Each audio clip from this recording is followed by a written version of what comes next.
Salut à tous les amis, nous sommes le dimanche 25 juin, je suis en direct de Pékin et nous sommes avec Nico qui lui est en direct de Paris. Salut Nico. Salut Mike, oui, je suis en direct de Paris en France et pas Paris, Texas.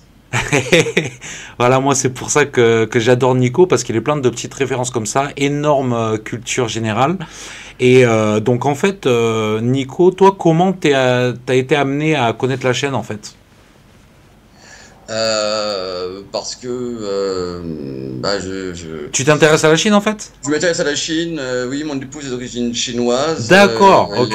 Elle est née à Jinan, dans le Shandong. Ok. Et, Nord-est alors, nord-est de la Chine. et j'ai effectué un voyage de fin d'études en école de commerce en 2005. À Pékin, juste avant les Jeux Olympiques. Donc j'avais vu toute la De construction 2008. de Pékin, la reconstruction, la préparation pour les Jeux Olympiques et sa Ouais. transformation. Ben, tu sais, ben là derrière moi, on voit CCBD, hein, je le mets dans beaucoup de vidéos, c'est le centre-ville en fait. Et en fait, tu sais qu'il y a beaucoup de gens qui disent qu'il y a un avant et après Jeux Olympiques de 2008. Hein. Et c'est là qu'ils ont vraiment tout transformé en fait. Hein, les gratte-ciel et tout, c'est de cette époque-là. Donc c'est vrai que c'est intéressant. Toi, tu as vu un petit peu de tes yeux le début. Moi, je suis arrivé après, je suis arrivé en 2017.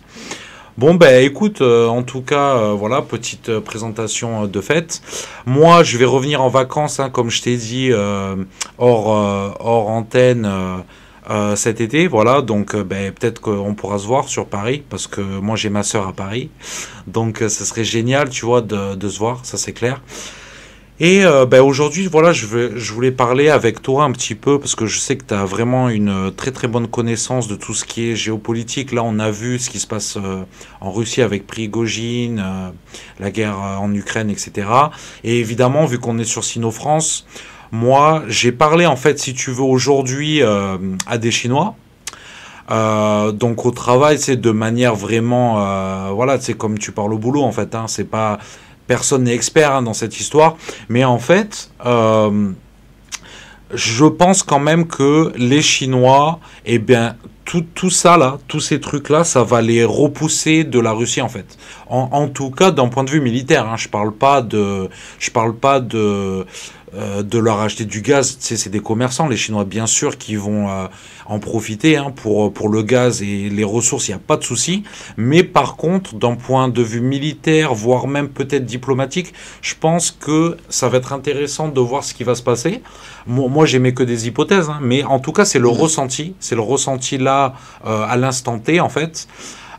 C'est que voilà, tu sais les Chinois ils aiment pas tout ça, tous ces petits jeux de pouvoir, de machin, ce qui après bon, on va écouter ton analyse sur ce qu'a fait Prigogine, mais quoi qu'il arrive, voilà, tu sais les Chinois ils aiment pas ça en fait, hein. Ils aiment pas eux ce qu'ils aiment c'est voilà, il y a un leader, tu l'écoutes et point barre en fait. Il n'y a pas de petits jeux de pouvoir. Ils aiment pas ça, tu vois. Que ce soit en bas, en haut, voilà, il y a une hiérarchie qui est établie. Tu dois écouter, voilà, c'est tout. Bien sûr que tu sais, la Chine, j'ai déjà fait des vidéos là-dessus, c'est quand même démocratique et c'est dans la Constitution. Il y a divers mécanismes démocratiques en Chine, donc t'inquiète pas que ta parole sera entendue. Mais de là à faire des trucs genre à la Prigogine, c'est trop pour eux, tu vois. Ça, c'est. Non, non, non, non, ça, c'est vraiment. C'est inconcevable, en fait, voilà. Donc, j'ai dit ce que j'avais à dire sur le ressenti actuel en Chine, en fait. Et voilà, maintenant, je te laisse poursuivre un petit peu sur ce que t'en penses, toi, de cette situation. Ce que j'en pense, c'est que Prigojine dirige une société qui s'appelle une SMP, comme on dit, qui s'appelle Wagner. Depuis une vingtaine d'années, il y a un gros usage de ces sociétés paramilitaires privées, notamment par les Américains. Ce qu'on a vu en Irak avec Blackwater, qui maintenant s'appelle Academy, avec Gardaware, avec d'autres sociétés. L'avantage pour les pays qui utilisent ces structures, c'est que ça permet de dire c'est pas l'armée, il n'y a pas de morts dans l'armée, c'est des morts qui ont lieu ailleurs chez des contractants.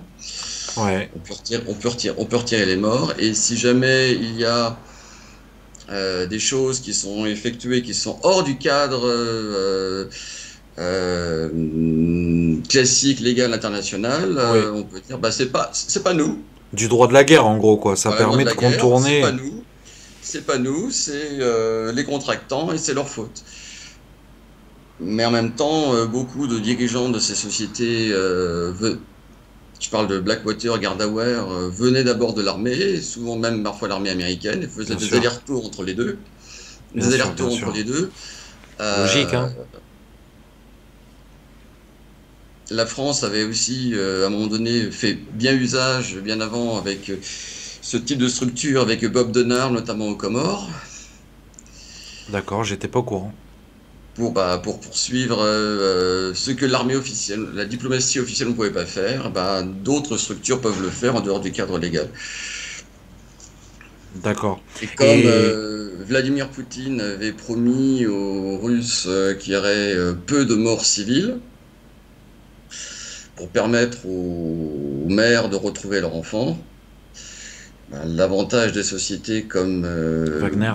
Wagner, qui en plus employait beaucoup de malfrats, Hmm. de repris de justice, à qui on offrait une solution de réinsertion s'ils survivaient. C'est un peu l'opération du film Les Sept Salopards,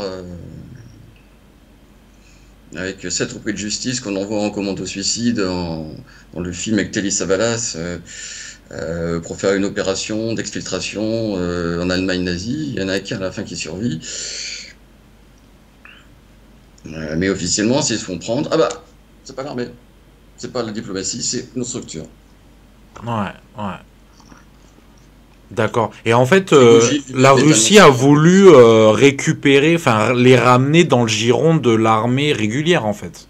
Alors plus tard, plus tard, plus tard. Récemment, récemment, oui. Voilà. Récemment. Donc ça, c'était quand ça?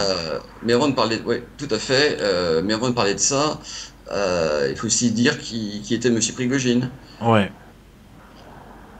Monsieur Prigogine était lui-même un ancien repris de justice, libéré en lien avec le milieu russe, libéré de prison, qui s'était reconverti dans la restauration, ouais, ouais. dans la région de Moscou. Et on prétend qu'il a été cuisinier de Vladimir Poutine et peut-être même de Jacques Chirac.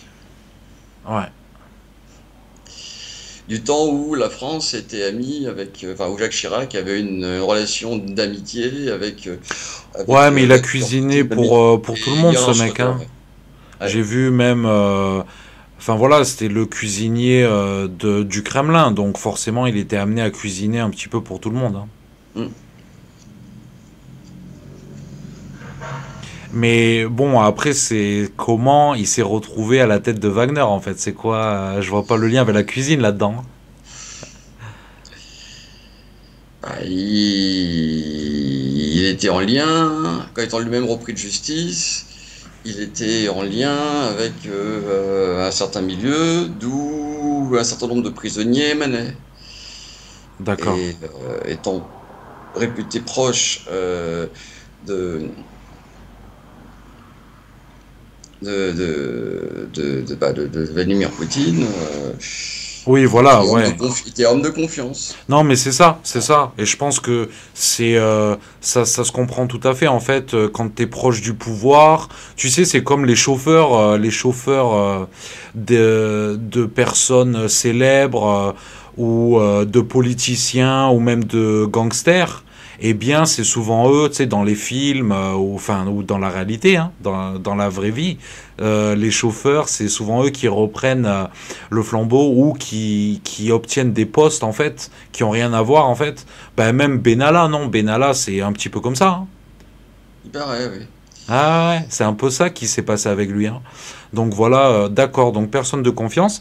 Et du coup, ben ouais, là récemment, c'était quand que la Russie voulait ramener, a voulu interdire, là c'était la semaine dernière peut-être, c'était très récent, interdire les sociétés privées et que Alors, ça avait un peu choqué tout le monde en fait. alors, c'est pas interdire les sociétés privées, c'est éviter qu'il y ait une allégeance unique à ces sociétés privées. Ces sociétés privées qui obéissent aux ordres de l'armée aussi. D'accord. et aux ordres qu'on leur donne, et c'était une guerre l'influence entre Shoigu, qui est le ministre de la Défense C'est ça. russe, Ouais. et les responsables des sociétés privées. Et Shoigu voulait s'assurer que quand il donne des ordres, ce soit obéi. Bah oui. Donc il a fait signer à différentes sociétés privées. Il n'y a pas que Wagner en Russie, il y a d'autres sociétés privées militaires comme Archangel. Mais Wagner est la plus grande avec 25 000 hommes. Ouais. Et sachant que cette société est très très très implantée en Afrique. Oui, oui, bien sûr, Parce bien sûr. que pour s'implanter en Afrique, ce qu'a vendu Wagner, c'est qu'avant, elle a été très impliquée dans le règlement de la situation syrienne, Oui, tout à fait. C'est eux qui ont détruit ISIS en fait, hein. qui ont aidé à combattre ISIS. Ils Oui, c'est ont ça. fait le plus gros du Oui, boulot, il me semble, en Libye, hein. c'est ça. Oui, En Syrie, cette pardon. société. Oui, oui, en Syrie, ouais, et à rétablir Bachar al-Assad. C'est ça. Beaucoup de chefs d'État africains se disent: Ah, pourquoi pas moi aussi? Ouais, ouais. Voilà, surtout au Mali où la France se fait poutrer, parce voilà, qu'ils sont aussi en guerre avec des milices islamistes. Et la France avant était très implantée au Mali pour lutter contre Al-Qaïda au Tu sais, Maghreb. moi, c'est rigolo parce que, tu sais, à Pékin, je parle à beaucoup d'étrangers. Et j'ai parlé à un Malien une fois. C'était il y a peut-être 2 ans. Mhm. Et en fait, et comme ça, moi, je lui dis, alors, et il parlait français, hein, le mec, hein, il Oui. parlait français. Et je lui dis alors, mec, tu sais, en plaisantant un petit peu comme ça, je lui dis alors, entre la France et les Chinois, c'est quand même les Français les meilleurs, tu vois? Hein. Tu vois, au niveau, quand ils sont au Mali, je parle, hein, tu vois? Oui, oui, oui, oui, oui. Et je dis, ouais, la France, c'est quand même mieux, tu vois? On est mieux au niveau des relations. Et il me dit, non, non, moi, je préfère les Chinois. Je dis, mais attends, t'es sérieux, mec? Et lui, il me dit, ouais, ouais, parce que ben là, la France, elle a foutu le chaos au Mali. Et je dis, ah ouais, d'accord. Donc en fait, c'est comme ça que, en tout cas, certaines personnes nous voient. Et c'est une réalité. Le mec, il n'était pas en train de, il me parlait vraiment du fond de son cœur, hein. Il y avait aucun calcul derrière, hein. C'était pas contre moi ou rien. Je venais de le rencontrer, le mec, hein, tu vois. Et d'ailleurs, après, on a fait des petits trucs ensemble, tu vois. On a travaillé un petit peu ensemble. Hein. Donc, ouais, un super mec, mais en tout cas, c'est sûr et certain qu'il y a une population malienne qui est contre la France, ça c'est sûr. Et je te parle des gens normaux, hein, des gens comme toi et Mhm. moi, tu vois. Donc, il faut conquérir les cœurs en premier, hein. Moi, je le vois comme ça, Oui. hein, tu vois. Donc, si on est incapable de faire ça, écoute, faut pas s'étonner après, hein. Le problème de la France, et là on fait une aparté, c'est que Ah, l'armée française au Mali ou en Afrique est passée d'une armée qui avant était perçue comme étant des protecteurs à une armée d'occupation. Euh, en tout cas perçue comme une armée d'occupation. En plus, il y a eu des instrumentalisations de faits divers attribués à l'armée française vis-à-vis de populations locales qui ne sont pas glorieuses. On ne sait pas si c'était réel ou pas, mais en tout cas, ça a été très bien exploité par la Russie hmm. en termes de guerre d'information. Mais écoute, tu sais, les Russes, ils mettent les moyens, c'est normal qu'ils réussissent, hein.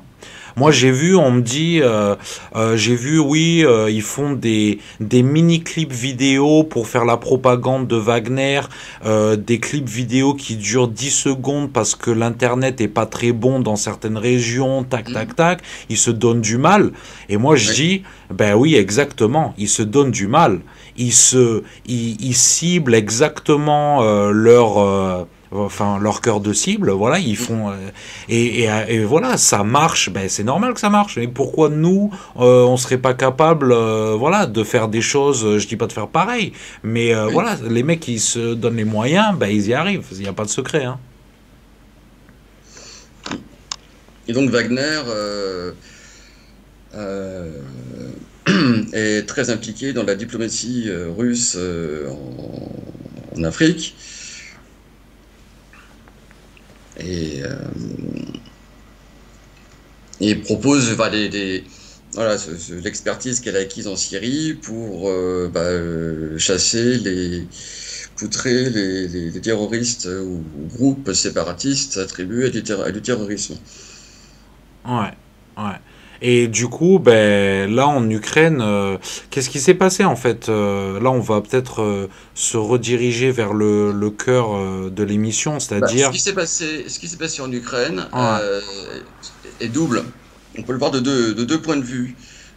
D'une part, une tentative des Américains d'intoxiquer la Russie en essayant de persuader que Wagner était une structure peu fiable. Mhm. Je fais référence là-dessus à notamment un article du 15 mai du Wall Street Journal dans lequel des journalistes expliquent que Prigojine aurait des liens avec la direction du gouvernement ukrainien et aurait promis contre argent, c'est ce que dit l'article américain, de donner les localisations de troupes russes Mhm. aux Ukrainiens pour qu'elles se fassent poutrer. Mhm. Euh, Ça m'étonne un peu, mais bon, oui, mais continue, en tout cas, continue. c'est une démarche d'intoxication. D'accord. Si c'est vrai ou faux, le fait de révéler l'information est en elle-même une démarche d'intoxication. Sachant que les Russes ont de tradition suivent et font tout le temps vérifier la fidélité de l'ensemble de leur personnel, y compris et surtout le personnel administratif qui part à l'étranger. Bien sûr. Et d'autant plus dans une structure qui officiellement est para-étatique mais qui n'appartient pas à l'État russe, qui est Wagner, et qui porte l'appui de sa diplomatie à l'international, ce que l'armée russe ne peut pas faire, ne peut pas être présent dans des pays Ouais. comme Donc en l'Afrique. gros, c'est impossible que Prigojine soit un traître en fait. C'est impossible. Voilà. Non? Ah, pour moi, que ce soit possible ou pas, il y a eu, pour l'appuyer, l'exploitation d'une animosité entre Prigojine et Choigu, le ministre de la Défense russe, ce qu'on a vu notamment quand en mai dernier, quand Prigojine réclamait plus d'armement en disant les missiles ne viennent pas assez, si c'est Oui. ça, nous on va quitter la ville de Bakhmout, qui se débrouille. Voilà. Euh, Choigu dirige 30 fois plus d'hommes que n'en dirige Prigojine. Prigojine a la fidélité des troupes de Wagner qu'il apprécie parce qu'il a l'air d'être proche d'eux et qu'il a fait en sorte de ne pas l'utiliser que comme de la chair à canon.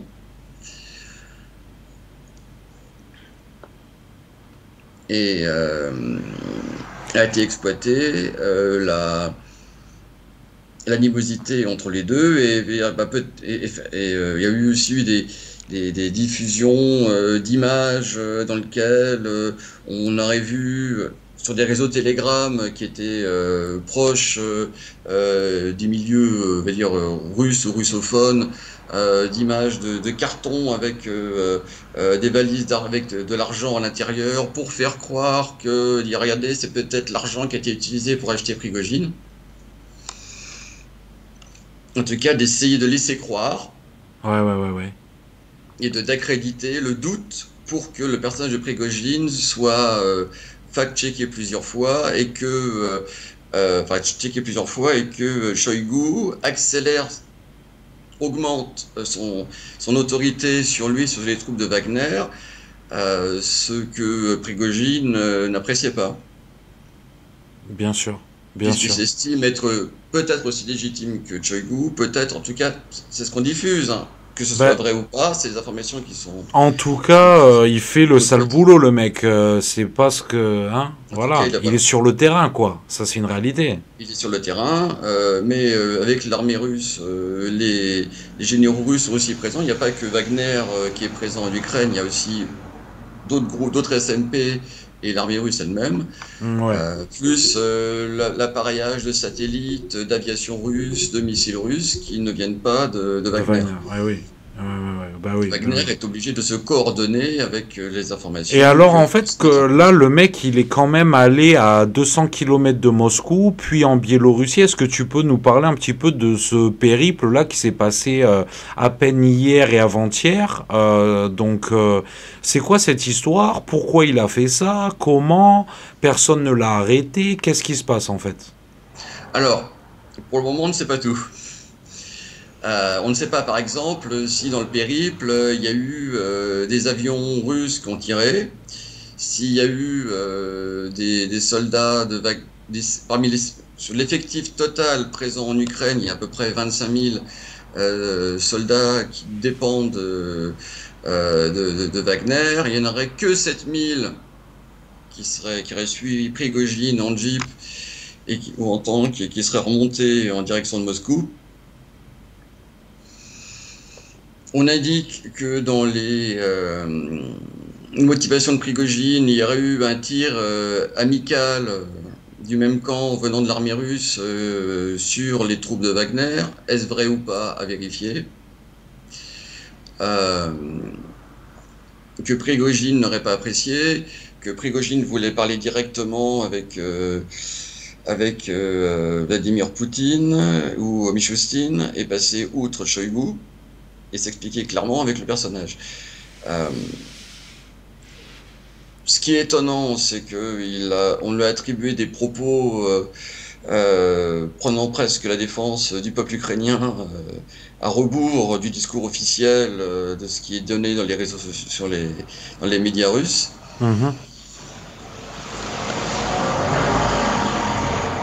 Euh,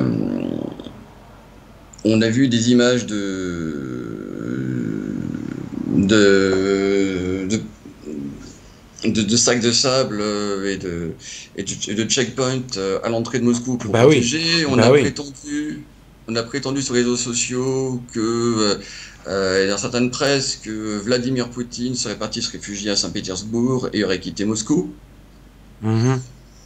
On a prétendu énormément de choses. Par contre, on a surtout prétendu que les 7000 hommes de Wagner étaient des combattants de la liberté et qu'ils allaient réussir leur affaire.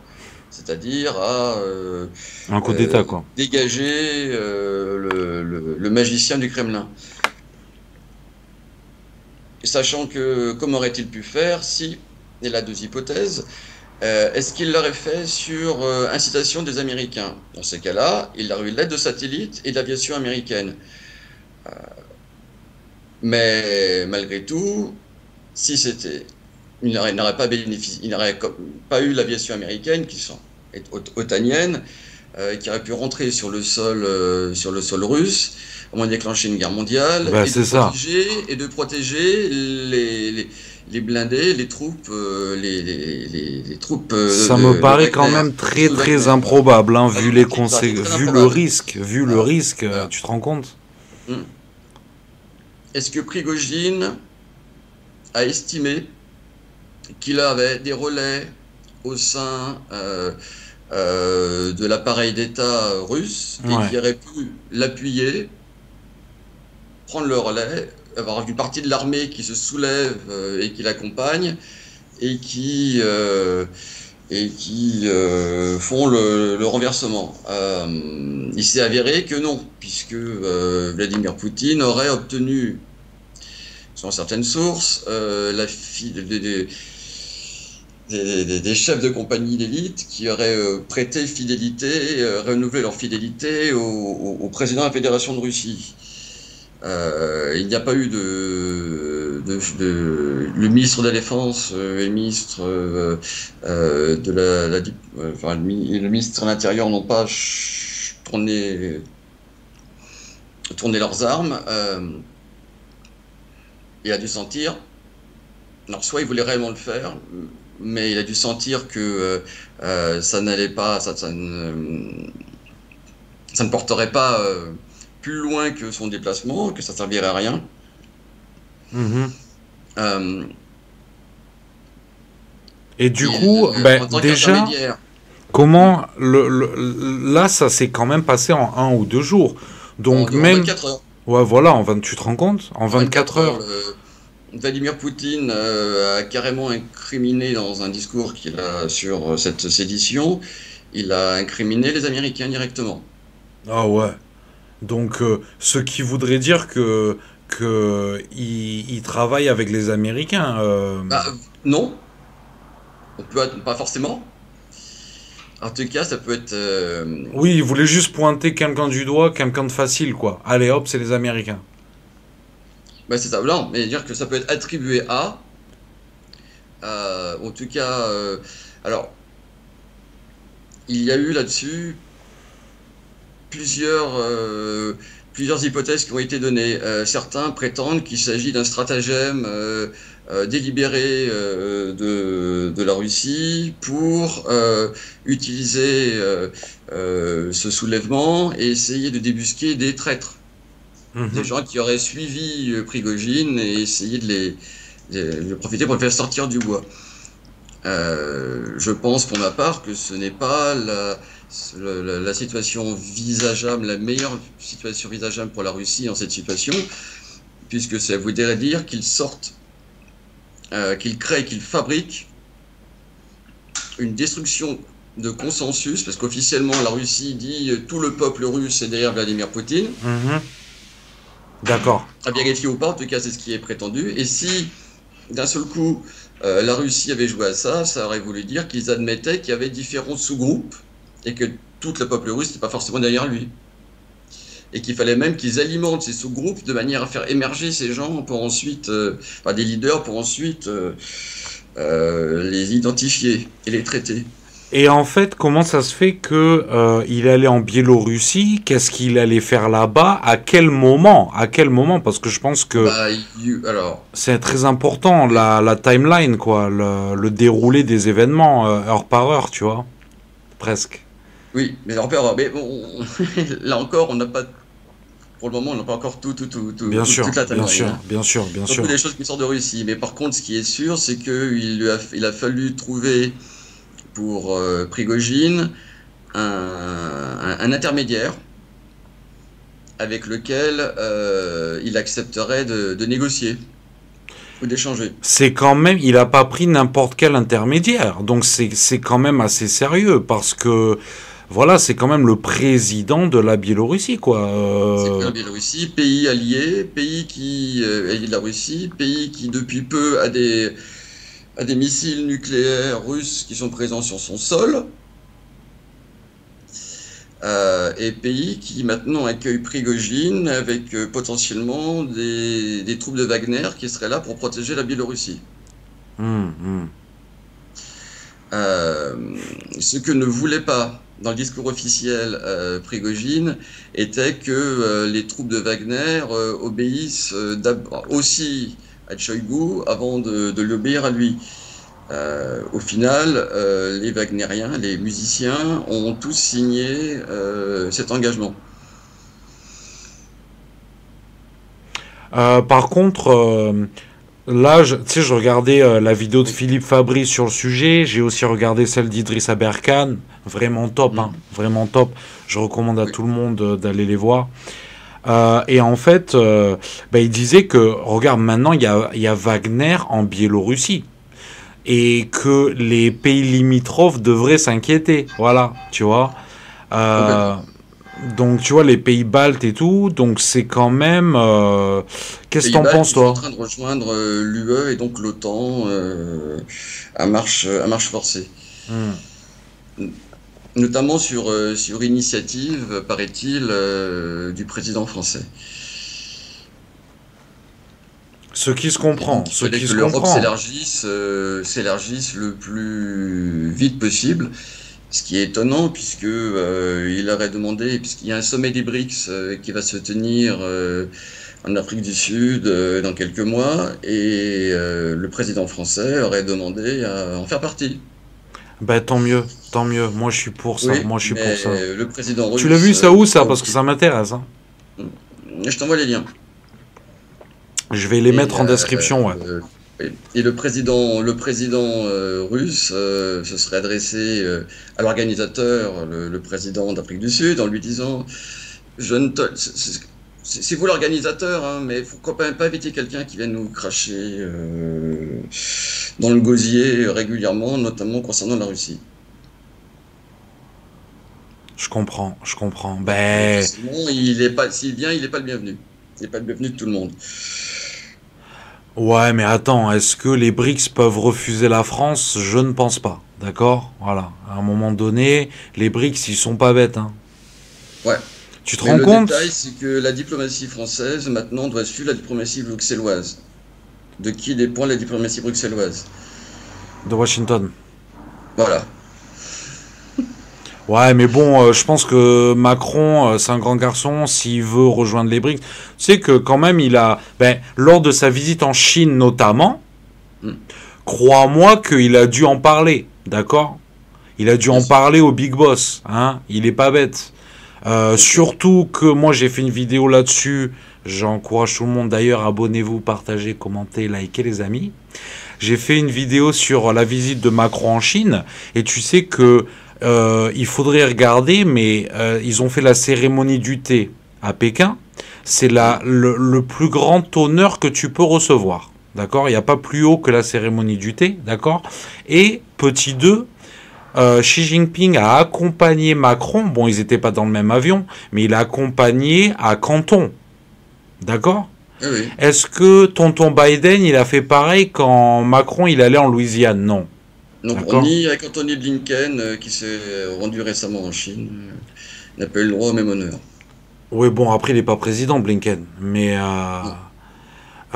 voilà. Et en Mais c'est fait, pas important. Mais il faut aussi mettre dans le contexte, c'était un an avant les 40 ans non, les 60 ans de la oui, reconnaissance de la République populaire de Chine par la France du général de Gaulle. bien sûr. Euh, il y a des choses qui sont prévues, je crois, à ce niveau-là, Ouais, ouais, pour ouais, ouais. renforcer les liens entre les deux pays. Ben voilà, c'est Et, l'occasion, c'est l'occasion. et Écoute, on c'est a cette la France du chance-là. général. Et la France du général de Gaulle a fait beaucoup de coopération Ben dans oui, les années 60 avec la Chine. bien sûr, bien sûr. Malraux s'y est rendu régulièrement. De Gaulle avait anticipé bien avant ce qu'allait devenir le monde à partir du moment où la Chine et la Russie changeraient on va dire de règles économiques et reprendraient leur indépendance. De système, ouais.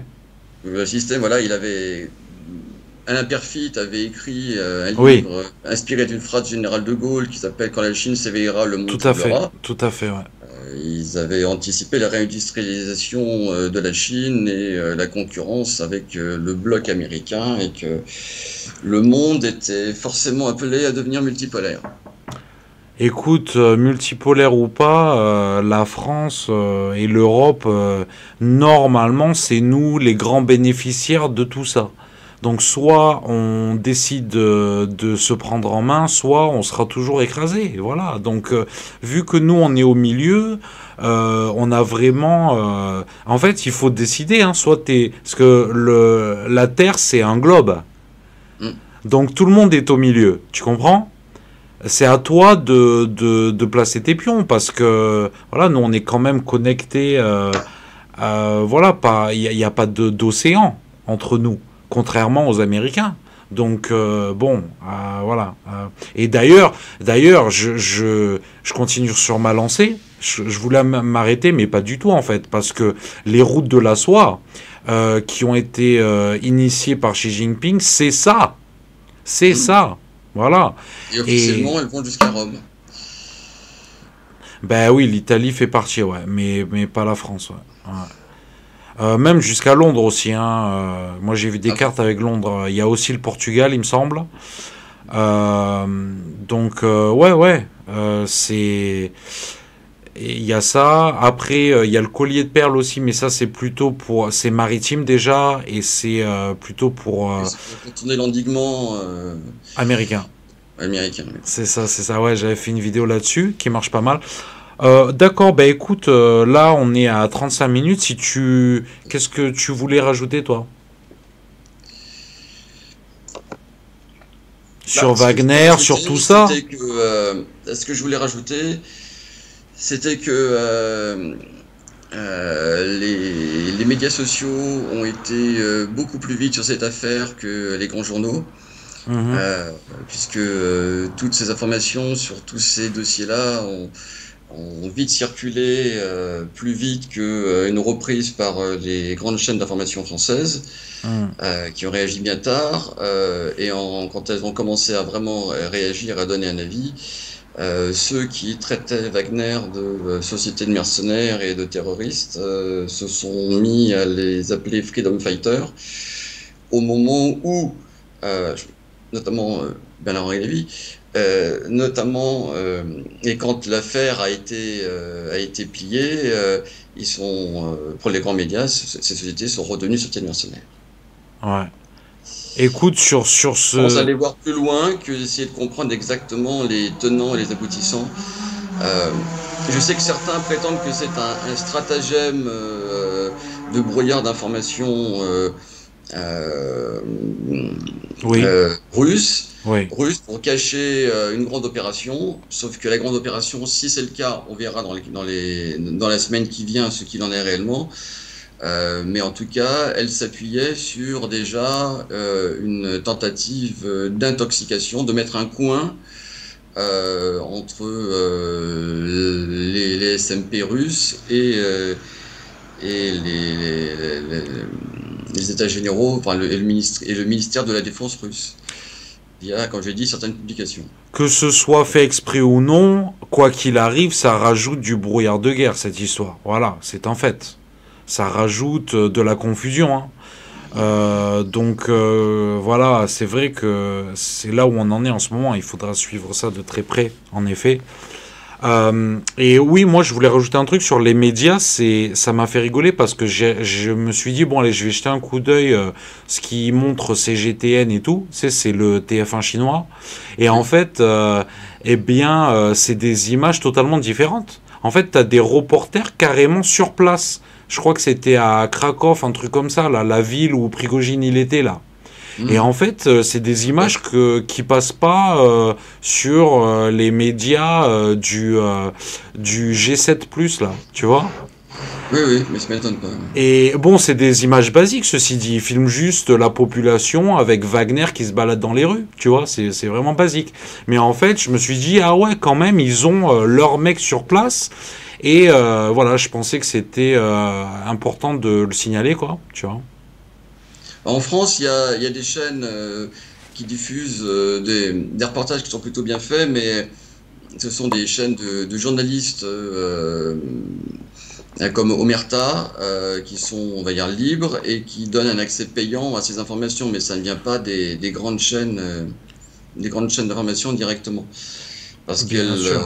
elles sont sur un business model dans lequel c'est souvent coûteux d'envoyer des gens à l'extérieur et développent des formats d'émissions basés sur du commentaire de commentaires de faits divers et d'informations sans en faire le tri, sans aller voir Ah ouais, réellement mais sur là, place c'est comment ça se affolant. passe. Écoute, c'est pour ça que moi j'ai créé Sino France, c'est pour ça qu'on fait cette vidéo, toi et moi, aujourd'hui.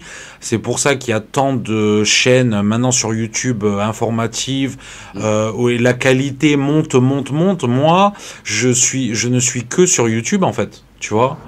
Voilà, la télé, je regarde pas, ben, surtout en Chine, hein, j'ai pas forcément. Si, je peux regarder TF1, machin et tout, mais ça me fait un peu galérer, tu vois. Donc voilà, YouTube, et bon, je pense que. Enfin voilà, j'ai tellement de personnes autour de moi qui me disent ça aussi, plus personne regarde la télé. Voilà, c'est que du divertissement maintenant, tu vois. Hanouna, c'est moi par exemple, Hanouna, j'aime bien, hein, honnêtement, hein. Je regarde, mais je regarde pour me divertir, quoi. Je regarde Mm. vraiment pour me vider le cerveau, 10 minutes, tu vois. 10 minutes, Ah pas oui, c'est ça, plus. c'est vider le cerveau, oui. Voilà, genre après le boulot, tu vois, après le boulot, tu te vides le cerveau, tu regardes Hanouna, ben moi, je le dis honnêtement, mais à côté de ça, je regarde, comme je te disais, Idrissa Berkane, Philippe Fabry, des mecs vraiment, voilà, Pierre-Yves Rougeron, bien sûr, voilà, tous Qui? ces mecs. Pierre-Yves D'accord. Rougeron, ouais, Ah ouais. d'accord, faut que je me renseigne. Cercle Aristote, ben moi c'est un des premiers mecs que j'ai suivi sur YouTube, ça fait plus de 10 ans, tu vois. Cercle Aristote, c'est vraiment c'est une base, c'est vraiment une base et c'est bien parce que c'est grand public quand même, c'est un petit peu comme Asselineau, tu vois. Oui. Voilà et d'ailleurs François Asselineau, j'adore, tu vois, j'ai été membre UPR pendant 5 ans. Vraiment, tu vois, et c'est encore une fois YouTube, tu vois. Oui, oui. Donc voilà, je pense que les amis, on est dans la bonne direction. Voilà. Tout à fait, Mike. Voilà, bah écoute, c'était génial. Là, ça fait 40 minutes. Si t'as un mot de la fin et on va se quitter là-dessus. Le mot de la fin, c'est ne prenez pas pour argent comptant tout ce que l'on entend, mais examinez toutes les choses par votre esprit critique. Une super conclusion. On est d'accord. C'est pas facile, mais c'est vrai que Engagement de notre président français dans son voyage en Chine, c'est dans vrai, lequel il c'est vrai, avait incité la jeunesse qu'il avait c'est vue vrai. à exercer son esprit critique. À l'université Sun Yat-sen, tout à fait, ouais. Tout à fait. Ouais, j'ai vu le discours qui était pas mal, qui était pas mal. Ouais. Ouais. Non, mais encore une fois, hein, son voyage, moi, j'ai rien à dire. Bon, ben écoute, Nico, merci beaucoup. Et on fera une vidéo dans le même style, peut-être sur un autre sujet, quand tu veux. À ta Voilà. disposition. Et on se verra en Avec France plaisir. dans un mois, même pas. Ça marche. Ciao, À ciao. bientôt, Mike. Ciao.